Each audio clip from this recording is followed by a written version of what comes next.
Assalamualaikum warahmatullahi wabarakatuh. Perkenalkan, nama saya Saskia Artabianka. Saya siswa dari SMK Bakti Indonesia Medika Jombang, kelas 10 Teknologi Laboratorium Medik dengan nomor absen 10.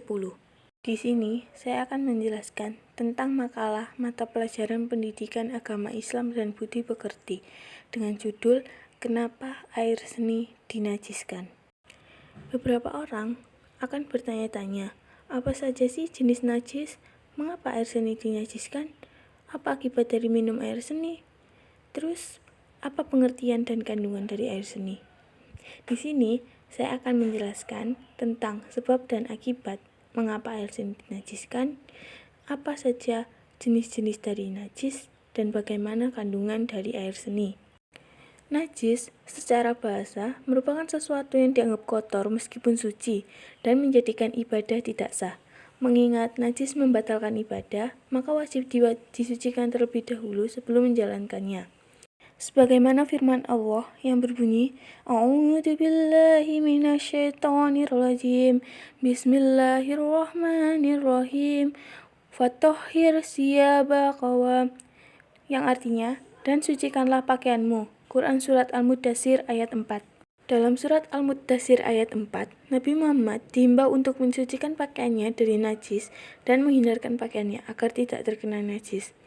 Dari Abi Hurairah radhiyallahu anhu, ia berkata, seorang Arab Badui berdiri dan kencing di dalam masjid.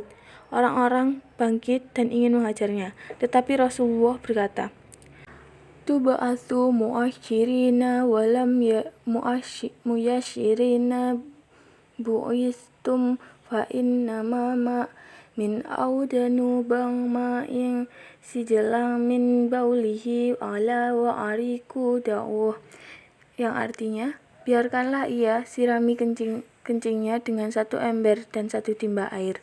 Kalian diutus untuk mempermudah, bukan untuk mempersulit. Hadis riwayat Bukhari. Dan dalam hadis lain yang diriwayatkan oleh Muslim, Abu Daud dan At-Tirmizi, yaitu perintah Nabi untuk membasuh darah haid yang ada di pakaian. Jenis-jenis najis. 1. Najis mukhafafah atau najis ringan.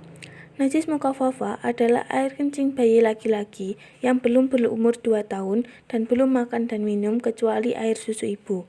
Cara mensucikan najis ini yaitu menghilangkan wujud najis terlebih dahulu dan setelah hilang, kemudian memercikkan air di atas tempat yang terkena najis secara merata. Jika yang terkena najis adalah kain, maka kain tersebut harus diperas atau dikeringkan terlebih dahulu, kemudian baru diperciki air. Nabi Muhammad SAW bersabda, Al-gulami bauli min wa yurashu, al-jariyati bauli min yugsal, yang artinya, air kencing bayi perempuan harus dibasuh dengan air, sedangkan air kencing bayi laki-laki cukup diperciki air. Hadis riwayat Abu Daud, An-Nasa'i, dan Al-Hakim. Yang kedua adalah najis mutawasito atau najis sedang. Yang termasuk najis mutawasito adalah air kencing, air mazi, nanah, dan apapun yang keluar dari lambung, bangkai selain manusia, ikan dan belalang, darah selain hati dan limfa, dan lainnya. Cara mensucikan najis mutawasito adalah dengan menghilangkan najis aniyahnya terlebih dahulu, yaitu berupa warna, bau, serta rasa. Dilanjutkan dengan proses menyiram dengan menggunakan air suci dan menyucikan. Hadis Bukhari dan Muslim memuat tentang cara mensucikan darah haid yang diriwayatkan oleh Asma radhiyallahu anha. Seseorang perempuan datang menemui Nabi SAW berkata, pakaian salah seorang dari kami terkena darah haid. Apa yang harus ia lakukan? Beliau menjawab, keriklah darah tersebut terlebih dahulu. Kemudian bilaslah dengan air. Kemudian cucilah ia. Setelah itu engkau boleh memakainya untuk sholat. Hadis riwayat Bukhari dan Muslim. Najis yang ketiga adalah najis mughaladoh atau najis berat. Contoh dari najis ini adalah terkena air liur anjing atau menyentuh babi. Najis mughaladoh bisa disucikan dengan cara membasuhnya sebanyak 7 kali dan salah satunya dicampur dengan debu. Dalam sebuah hadis Nabi bersabda, bitarabi ulahunna marratin sab'a yugsilahu al-kalbu fihi ida walago tahuru inna'i ahadikum, yang artinya sucinya wadah air kalian yang dijilat oleh anjing adalah dengan membasuh 7 kali, salah satunya dengan debu. Hadis riwayat Muslim. Debu yang digunakan untuk mencampur harus debu yang suci, tidak boleh debu yang najis. Begitu pula tepung, gamping, debu batu, pasir, dan sejenisnya. Tidak boleh digunakan untuk mencampur air yang digunakan untuk membersihkan najis mughalladhah.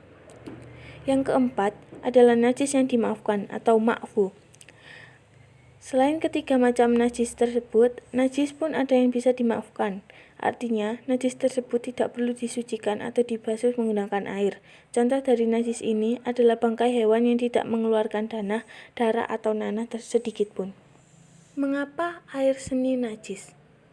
Urin adalah cairan sisa hasil metabolisme yang diekskresi oleh ginjal yang kemudian dikeluarkan dari dalam tubuh. Kandungan urin terdiri dari air dengan bahan terlarut berupa sisa metabolisme seperti urea, garam terlarut, dan materi organik. Air seni dari orang dewasa adalah termasuk dari najis mutawasito atau sedang. Air seni urin memiliki beberapa fakta, di antaranya 1. Warna urin. Warna urin menunjukkan kondisi kesehatan seseorang. Warna urin yang sehat adalah kuning muda jernih. Warna terang menunjukkan seseorang lebih sehat dibandingkan orang lain yang memiliki urin berwarna gelap. Ketika urin seseorang berubah menjadi warna gelap, menunjukkan bahwa ginjalnya sedang tidak sehat atau sedang mengalami dehidrasi dan dianjurkan untuk mengonsumsi banyak air. Yang kedua, bau dari urin. Bau urin dipengaruhi oleh makanan yang dikonsumsi seseorang. Mengkonsumsi makanan dengan aroma menyengat juga akan mempengaruhi bau urin. Kandungan dalam urin. Urin terdiri dari atas limbah dan sisa cairan yang tidak diperlukan tubuh. Kandungan dalam urin tersebut antara lain 1. Air, 2. Urea atau limbah yang terbentuk saat protein dipecah, 3. Urokrom atau pigmen yang memberikan warna urin, garam kreatinin atau limbah yang terbentuk dari otot, limbah empedu dari hati, dan amonia. Kandungan yang terdapat dalam urin sangat kotor dan berbahaya, sedangkan dalam Islam, kebersihan adalah bagian dari iman. Air seni atau urin yang mengenai tangan atau anggota tubuh tidak disucikan dapat menyebarkan berbagai macam penyakit lewat bakteri yang terkandung di dalamnya.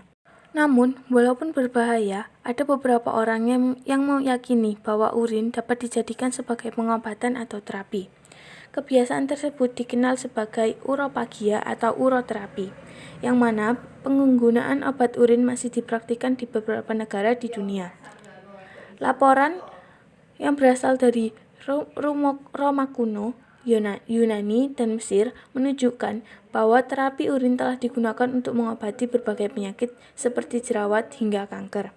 Berikut 3 hal yang dapat membahayakan tubuh jika meminum air seni sendiri ataupun milik orang lain. 1. Bakteri tubuh. Ketika urin melewati saluran kemih, itu menjadi terkontaminasi dengan bakteri. Minum air seni, baik milik sendiri atau orang lain, sama saja dengan memasukkan bakteri ke dalam sistem tubuh yang dapat menyebabkan masalah pencernaan atau infeksi lainnya. Kedua, racun urin. Mengandung produk limbah yang telah disaring dari aliran darah. Meskipun disebut racun, produk limbah ini tidak sepenuhnya beracun. Namun, mereka sangat berkonsentrasi dan tubuh Anda sedang mencoba untuk menyingkirkan ini. Karena jika mereka tetap berada di dalam tubuh, mereka membahayakan. Minum air kencing akan memperkenalkan kembali produk limbah pekat dalam sistem tubuh. Hal ini akan memaksa ginjal untuk menyaringnya lagi dan menyebabkan ketegangan yang tidak perlu. Yang ketiga adalah obat-obatan berbahaya. Minum air kencing juga dapat terjadi saat obat yang diresepkan dokter diminum, lalu obat tersebut dimetabolisme. Obat yang dikonsumsi akan dikeluarkan melalui urin. Apabila Anda meminum air seni atau air kencing Anda sendiri, akan dapat mengubah dosis obat yang telah diminum. Bahkan meminum urin orang lain juga memasukkan obat asing ke dalam aliran darah Anda. Kesimpulannya, air urin adalah salah satu cairan tubuh yang masuk dalam kategori najis, karena air seni mengandung banyak bakteri yang dapat membahayakan tubuh. Minum air seni sendiri tidak dianjurkan, sebab dapat memasukkan kembali bakteri, racun, dan obat-obatan ke dalam sistem tubuh. Tidak ada alasan untuk berpikir bahwa minum air seni akan bermanfaat bagi kesehatan. Diriwayatkan oleh Imam Muslim, setiap penyakit pasti memiliki obat. Bila sebuah obat sesuai dengan penyakitnya, maka dia akan sembuh dengan seizin Allah Subhanahu wa Ta'ala. Dalam Islam, Allah telah menganjurkan umatnya untuk selalu bertawakal, termasuk dalam kesembuhan atas suatu penyakit. Sebuah hadis riwayat Bukhari, Rasulullah SAW menyampaikan, tidaklah Allah menurunkan suatu penyakit, melainkan akan turun pula obat untuk penyakit tersebut. Hadis ini menggambarkan akan pentingnya dalam berikhtiar untuk mencari kesembuhan. Sementara pada hadis lainnya disebutkan, Rasulullah SAW bersabda, setiap penyakit ada obatnya. Apabila ditemukan obat yang tepat untuk suatu penyakit, akan sembuhlah penyakit itu dengan izin Allah Azza wa Jalla. Hadis riwayat Muslim. Ini menunjukkan bahwa obat yang tepat menjadi jalan kesembuhan bagi suatu penyakit. Kini, berbagai jenis obat dan suplemen sudah tersebar di pasaran, mulai dari herbal hingga kimiawi. Sayangnya, tak sedikit obat dan suplemen yang diramu sedemikian rupa dengan bahan-bahan berbahaya. Karena itu, penting bagi konsumen untuk menelaah dan dengan mencermati kandungan dalam obat. Itu tadi adalah beberapa ringkasan yang telah saya kumpulkan. Sekarang, sudah tahu bukan bahwa air seni adalah air yang berbahaya dan sangat kotor. Tidak ada alasan meminum air seni dengan tujuan memperbaiki kesehatan. Baiklah, itu sekian dari materi saya. Apabila ada salah kata atau salah dalam cara membaca, mohon dimaafkan. Wassalamualaikum warahmatullahi wabarakatuh.